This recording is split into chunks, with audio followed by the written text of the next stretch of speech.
I forgave my husband. I said the words out loud. I meant them, I think. I told him I understood.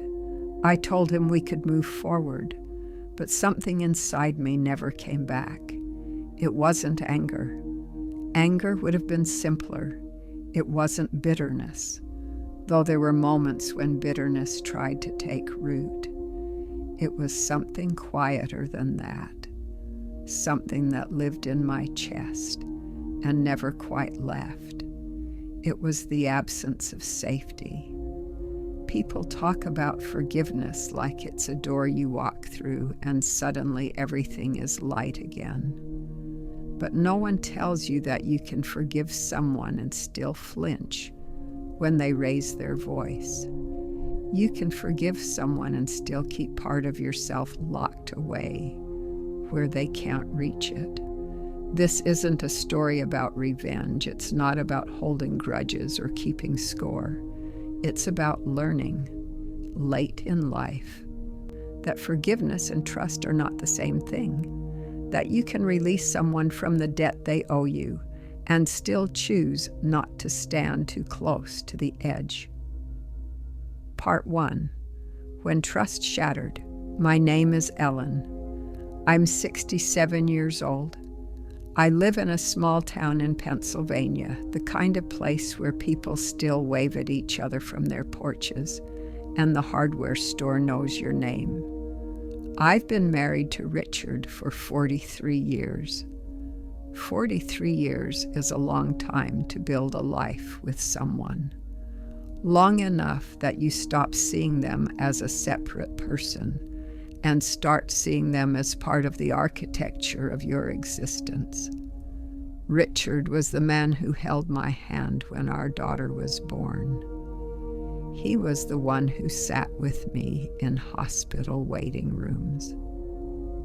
He was the one who knew I liked my coffee with too much cream and that I couldn't sleep if the bedroom door wasn't closed all the way. We weren't perfect. No marriage is, but I thought we were solid. I thought I knew him. The day I found out I was wrong was a Tuesday in March, one of these gray in-between days when winter hasn't quite let go and spring hasn't quite arrived. I wasn't looking for anything. That's what I tell myself now, though sometimes I wonder if part of me already knew. If there were signs I'd been ignoring because it was easier to look away. I'd gone into his office to find the insurance paperwork. We were supposed to submit something for my knee surgery, and Richard had said he'd filed it in the cabinet. I opened the drawer, looked through the folders, and there, tucked behind a stack of old tax returns, was a bank statement I'd never seen before. An account in his name only. I don't know how long I stood there holding that paper. Long enough for my hands to start shaking. Long enough for the words to blur and then come back into focus. Withdrawals, dozens of them, hundreds of dollars at a time, sometimes more. Dating back almost 2 years, I felt something crack open inside me. Not dramatically. Not all at once, just a small, quiet fracture like ice on a pond when the temperature drops just enough. When Richard came home that evening, I was sitting at the kitchen table with the statement in front of me. He saw it immediately. I watched his face change, watched him try to decide what to say. "Ellen," he started. I held up my hand. "Don't. Not yet." He sat down across from me, the same table where we'd eaten thousands of meals, where we'd helped our daughter with her homework, where we'd planned vacations and argued about paint colors and sorted through bills. "How long?" I asked. He looked down. 2 years, a little more." "What is it?" He was quiet for a long time. When he finally spoke, his voice was so low I almost didn't hear him. "Gambling." The word hung in the air between us. I'd known Richard liked the lottery. He'd buy a scratch-off now and then, nothing serious. But this was different. This was systematic. This was secret. How much? I asked. $32,000. I felt the room tilt. $32,000, our savings.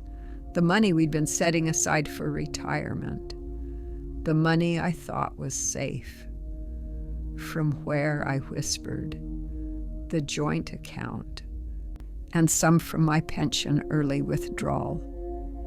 He'd been taking money from our future, from the life we were supposed to have, and he'd been doing it in the dark, where I couldn't see. Why didn't you tell me? He looked up then, and I saw something in his eyes I'd never seen before. Shame. Deep, corrosive shame. I thought I could fix it, he said. I thought I could win it back. I wanted to scream. I wanted to throw something, but all I felt was tired. So tired. Did you? I asked. Win it back? He shook his head. Of course not. That night I slept in the guest room. I couldn't bear to lie next to him, couldn't bear the weight of his presence, the sound of his breathing. I stared at the ceiling and tried to understand how I'd missed it. How the man I'd shared a life with had been living in a parallel world I knew nothing about, and I wondered if I'd ever really known him at all. Part 2.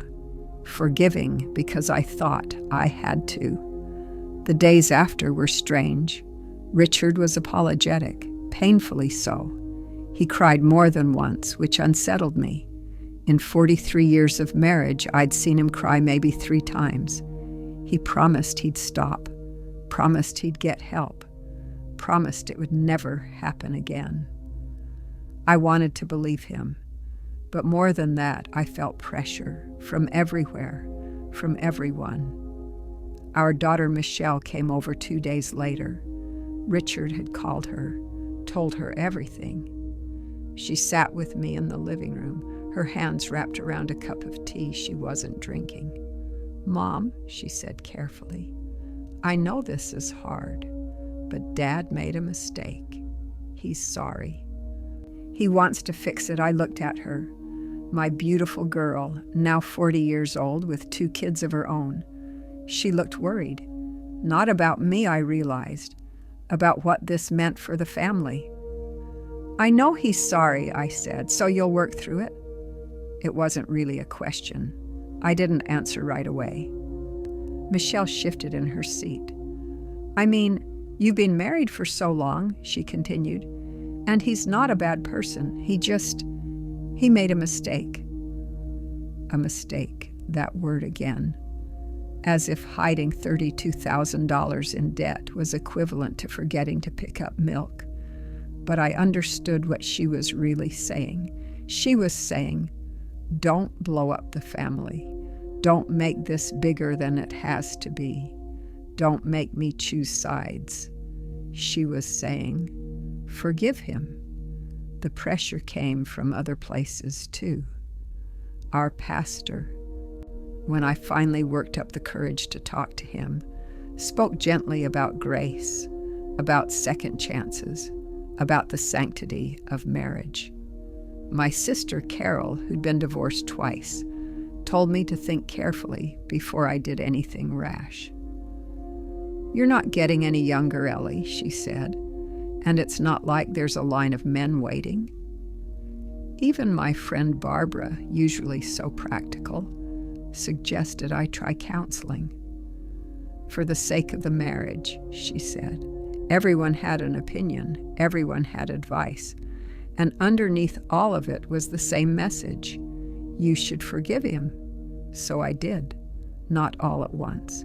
It wasn't a single moment of revelation. It was a slow, grinding process, like sanding down a rough edge until it no longer cuts.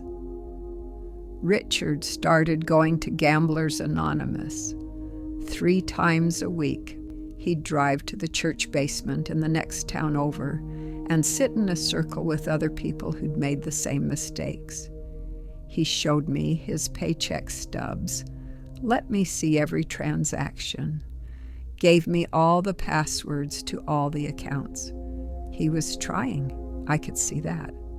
And I was tired of being angry, tired of sleeping in the guest room, tired of the way our house felt like a museum, full of things that used to mean something but didn't anymore. I was 67 years old. I didn't want to start over, didn't want to be alone, didn't want to be the woman whose marriage fell apart after 4 decades. So one night, about 3 months after I found the statement, I told Richard I forgave him. We were sitting on the back porch. It was late spring by then, and the air smelled like cut grass and honeysuckle. He didn't say anything at first, just reached over and took my hand. "Thank you," he whispered. I nodded, and I meant it. I did forgive him. I understood that addiction was complicated, that shame could make people do terrible things, that he was human, flawed, struggling. I forgave him, but even as I said the words, I felt something inside me stay closed. Some door that used to be open had shut, and I didn't know how to open it again. Part 3. Safety never returned. Life went back to normal, or what looked like normal from the outside. Richard kept going to his meetings. I kept managing the money. We ate dinner together, watched television, talked about Michelle and the grandkids. But I was different. I didn't realize it at first. It was subtle. Small changes that crept in so gradually, I didn't notice them until they'd already taken root. I started checking the bank accounts every day, sometimes twice a day. I told myself it was just being responsible, just making sure everything was in order. But deep down, I knew what I was really doing. I was watching, waiting, expecting him to do it again. I couldn't help it. Every time Richard was late coming home, I wondered where he'd been. Every time he seemed distracted, I wondered what he was thinking about. I'd catch myself looking at his phone when he set it down, listening a little too carefully when he talked on the phone in another room. I hated it. Hated the way suspicion had taken up residence in my mind, but I couldn't make it leave. One evening, about 6 months after everything came out, Richard mentioned he was going to run to the hardware store. "Okay," I said. He grabbed his keys, headed for the door. "Richard," I called after him. He turned. "How long will you be?" He looked confused. "I don't know. 20 minutes? Okay." He left. I sat there, watching the clock. 25 minutes later, he still wasn't back. My chest started to tighten. 30 minutes. I picked up my phone, put it down, picked it up again. What was I going to do? Call him? Demand to know where he was? I felt ridiculous. He was at the hardware store. He'd probably run into someone he knew. Stop to chat. But I couldn't shake the feeling in my stomach. The cold, twisting anxiety that something was wrong. When he finally came home, 40 minutes after he'd left, I was standing in the kitchen, gripping the counter. "Sorry," he said, holding up a bag. "Ran into Joe Peterson. He wanted to talk about the church fundraiser." I nodded, forced a smile. "You okay?" Richard asked. "Fine," but I wasn't fine. That night, lying in bed, I realized what was happening. I didn't trust him anymore. I'd forgiven him. I'd said the words. I'd made the choice to stay, but trust was something else entirely. Trust wasn't a choice, it was a feeling, and the feeling was gone. I thought about the way I used to be with Richard, how easy it had been, how I never questioned anything, never worried, never felt the need to keep track or stay vigilant. That version of me was gone. In her place was someone cautious, someone who kept a mental inventory of every transaction, every conversation, every minute unaccounted for. Someone who slept a little lighter, who never fully relaxed, someone who had forgiven but would never feel safe again. I started noticing other things too. The way I didn't tell Richard about small purchases anymore. I'd bought a new sweater, and instead of showing him, I hid it in the closet for a few weeks. I didn't want him to know. The way I kept cash in an envelope in my dresser drawer. Just a little. Just in case. The way I stopped making plans for the future that involved both of us. When Michelle asked if we wanted to go on a family trip next summer, I was non-committal. We'll see, I said, because part of me didn't believe we'd still be together. Not because I was planning to leave, but because I couldn't shake the feeling that the ground beneath me wasn't solid anymore. Richard noticed, of course he did. "You're different," he said one night. We were washing dishes. I was drying while he washed. "What do you mean?" I asked. "I don't know. Distant, I guess." I didn't know what to say. "I thought we were okay," he continued. "I thought you forgave me." "I did." "Then why does it feel like you're somewhere else?" I set down the dish towel, looked at him. "Because I am," I said quietly. He looked hurt, confused. "I forgave you, Richard. I meant that. But I can't make myself feel the way I used to. I can't make myself not worry. I can't make myself believe that you won't do it again." "I won't," he said. "I swear to you." "I know you believe that," I interrupted. "But you believed it before too, and you still did it." He was quiet. "I forgave you," I said again, "but I can't go back to who I was before. That person is gone." I walked out of the kitchen, and for the first time since I'd said the words, "I forgive you," I felt honest. Part 4. Learning to set boundaries. Late in life, I'd never been good at boundaries. Growing up, I was taught to be accommodating, to put others first, to smooth things over. My mother used to say, "Don't make waves, Ellen." So I didn't. I married Richard when I was 24. I became a wife, then a mother. I shaped my life around other people's needs, and for a long time, that felt right. But at 67, standing in the ruins of my trust, I realized I didn't know how to protect myself. I didn't know how to say, "This is my line, and you can't cross it." I started reading. That surprised me. I wasn't much of a reader anymore, not like I used to be. But I found myself in the self-help section of the library, pulling books off the shelf, books about boundaries, about trauma, about rebuilding after betrayal. One of them said something that stuck with me. A boundary is not a punishment, it's a protection. I read that sentence over and over. A boundary is not a punishment, because that's what I'd been afraid of. That if I set boundaries with Richard, it would seem cruel, vindictive, like I was punishing him for something I'd already said I'd forgiven. But the book said no. A boundary wasn't about hurting him. It was about keeping myself safe. So I started small. I told Richard I wanted separate bank accounts. He looked stunned. "Why?" "Because I need to feel secure," I said.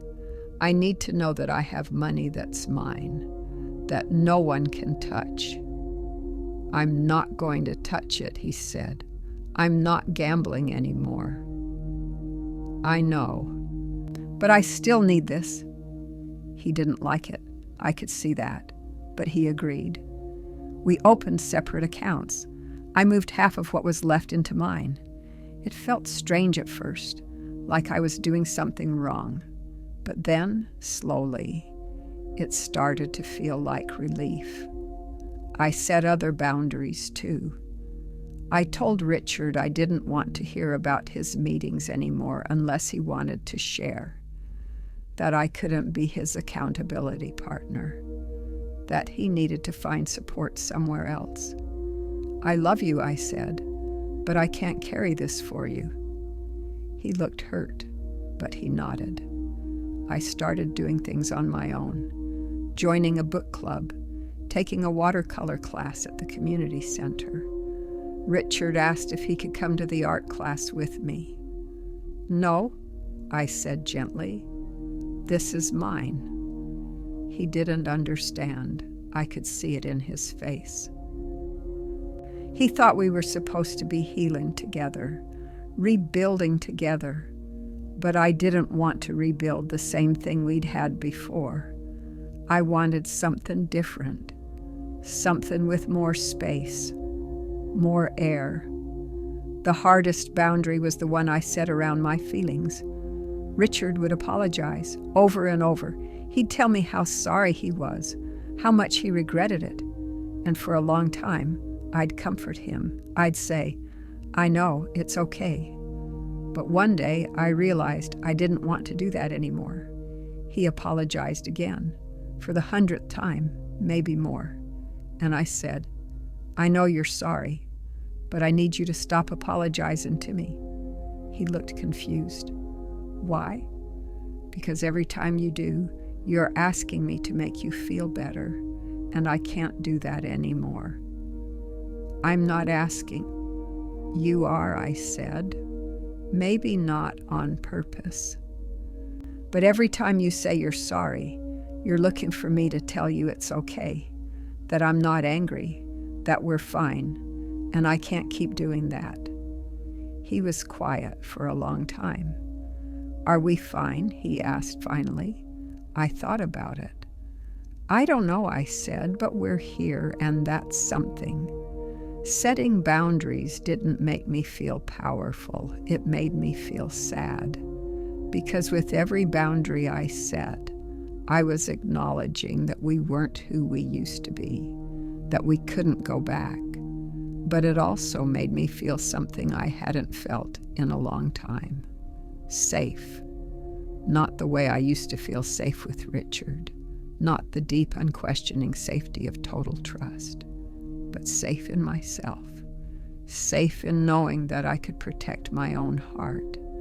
That I didn't have to wait for someone else to make me feel secure. I could do that on my own. Tschkröffel, Part 5. Peace didn't come from forgiveness. It came from truth.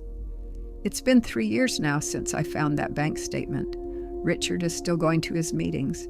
He hasn't gambled since, as far as I know. And that phrase, as far as I know, used to bother me, used to feel like a failure, like proof that I hadn't really forgiven him. But now I understand it differently. As far as I know is just the truth. It's the acknowledgement that I can't see inside his head, can't control his choices, can't guarantee anything. And that's okay. We're still married. We still live in the same house. We still have dinner together most nights. But the shape of our marriage is different now. We're more polite with each other, more careful. There's less spontaneity, less of that easy intimacy we used to have. Some people might think that's sad, and maybe it is. But it's also honest. I don't pretend to feel things I don't feel anymore. I don't force myself to be vulnerable when I don't want to be. I don't stay in conversations that make me uncomfortable just to keep the peace. I used to think that made me cold, unforgiving, but I've come to realize it just makes me human. Michelle asked me once if I was happy. We were sitting in my kitchen. She'd stopped by to drop off the grandkids for the afternoon. Are you happy, Mom? She asked. With Dad, I mean. I thought about it. I'm not unhappy, I said. She frowned. That's not the same thing. No, I agreed. It's not. So why stay? I poured us both more coffee. Because leaving isn't the only way to choose yourself, I said. I've chosen myself by staying, by setting boundaries, by not pretending. She looked skeptical. I know it doesn't look like what people expect, I continued, but it's working for me. I'm okay. And I was, not healed, not the same as before, but okay. I'd learned something important in the last 3 years, something I wished I'd known earlier. Forgiveness doesn't erase what happened. It doesn't restore trust. It doesn't make you forget. Forgiveness is just a decision to stop punishing someone for something they did. But it doesn't mean you have to go back to the way things were. It doesn't mean you have to feel safe with them again. You can forgive someone and still protect yourself. You can forgive someone and still keep your distance. You can forgive someone and still grieve the relationship you thought you had. All of those things can be true at the same time. I think that's what people don't understand about forgiveness. They think it's a miracle, a magic wand that makes everything better. But it's not. It's just a step. One step in a very long process. And sometimes the peace you're looking for doesn't come from the forgiveness itself. It comes from accepting the truth of where you are. I'm 67 years old. I'm married to a man I don't fully trust anymore. I've forgiven him, but I don't feel safe with him the way I once did. And that's the truth. It's not a happy ending. It's not a sad ending either. It's just where I am. Some days I wonder what would have happened if I'd left. If I'd packed a bag and walked out the door and started over, would I be happier, lonelier, braver? I don't know, but I do know this. I'm not lying to myself anymore. I'm not pretending to feel things I don't feel. I'm not forcing intimacy I don't have. I'm not performing forgiveness for other people's comfort. I'm just living my life with boundaries, with honesty, with a kind of peace that doesn't look like what I expected, but is real nonetheless. Last week, Richard and I were sitting on the back porch, the same porch where I told him I forgave him 3 years ago. It was a warm evening, the kind where the light goes golden and soft, and you can hear crickets starting up in the grass. "Do you think we'll ever get back to normal?" he asked. I looked at him. His face was older now, more lined, but still familiar. "No," I said. "I don't think so." He nodded slowly. "I didn't think so either." We sat in silence for a while. "Is this enough?" he asked. "For you?" I thought about it. "Yes," I said, "it is." And I meant it. This quiet, careful distance, this life we've built on the foundation of what broke, it's not what I wanted, but it's what's true. And truth, I've learned, is its own kind of peace. Turkur closing. I forgave him. I meant it when I said it, and I still mean it now. But forgiveness didn't bring safety back. It didn't restore what was broken. It didn't make me the person I was before. And I've had to make peace with that. I've had to learn that forgiveness and trust are not the same thing. That you can release someone from their debt and still choose to protect yourself. That boundaries aren't walls. They're just honest lines that say, "This is where I end and you begin." It's taken me a long time to understand that, and I'm still learning. But if there's one thing I know now, it's this.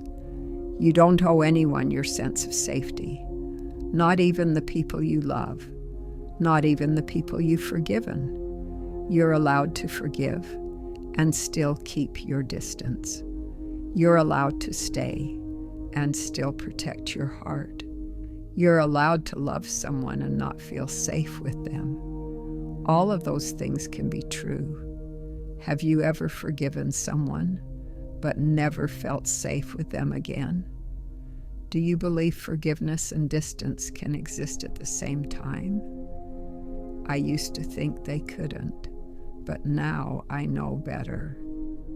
Sometimes the kindest thing you can do for yourself and for them is to tell the truth about where you really are, even if it's not where anyone expected you to be.